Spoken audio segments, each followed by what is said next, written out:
4 years passed, and we arrived at 1986. The World Cup in Mexico. A tournament that was never even supposed to happen in Mexico.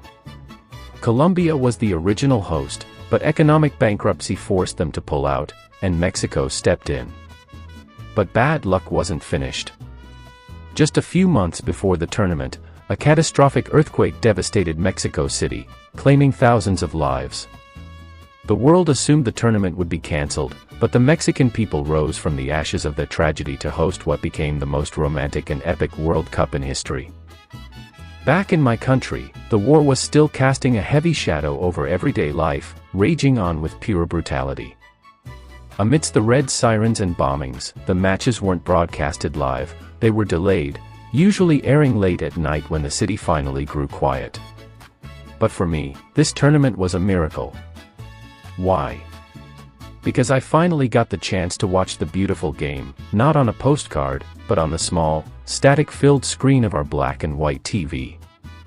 It was pure magic. The screen lacked color, but the magic happening inside that little box was so vivid that we completely forgot we were watching it in black and white. That year, I saw with my own eyes how one single man could rewrite history, Diego Armando Maradona.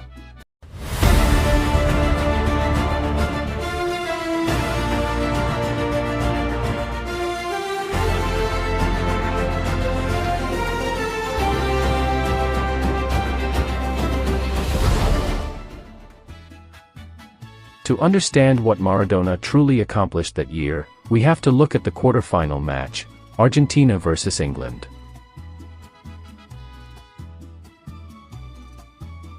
This wasn't just a football match, it was a full-scale political war. Just 4 years prior, Great Britain had killed hundreds of young Argentine soldiers in the Falklands War, and the wound of that defeat was still fresh and bleeding in the hearts of the Argentine people. Maradona and his teammates took the pitch to avenge those fallen soldiers. And that day, Diego scored 2 goals that permanently divided football history into before and after. The first goal, heaven and earth collided. Maradona rose on a high, looping ball and, leaping higher than the outstretched hands of England's towering goalkeeper Peter Shilton, punched the ball into the net. The English protested furiously, but the referee stood by his call.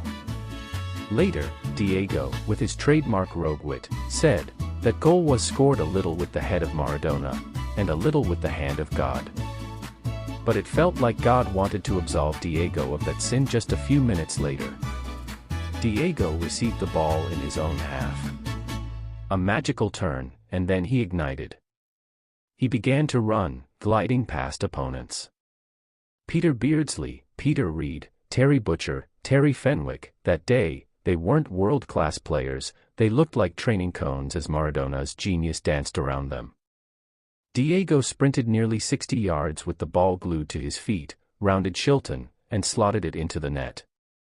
The goal of the century. A goal so breathtaking it made the Argentine commentator break down in tears, crying, "Thank you, God, for football, for Maradona, and for these tears." Argentina was an absolute powerhouse that year, but they weren't the only ones. West Germany was resilient, France was elegant with Michel Platini, Belgium and Spain were fierce contenders, and a stunning Denmark turned heads. But oh, the heartbreak of Brazil. Just like 4 years prior, Brazil played beautiful football, and just like before, their hearts were broken. In a dramatic quarterfinal, they were knocked out on penalties by Platini's France. However, fate wasn't kind to the French either. Exactly like the previous World Cup, France hit a brick wall called West Germany in the semi-finals and lost again. Meanwhile, Argentina faced Belgium in the semi-finals, the very team that had defeated them 4 years ago. Maradona settled the score with 2 magnificent goals, marching into the final. That final between Argentina and West Germany was a heart-stopper. The Germans clawed their way back from 2-0 down to tie it up by the 80th minute. But in the end, Maradona's unyielding genius sparked a perfect through ball for Burruchaga's winning goal.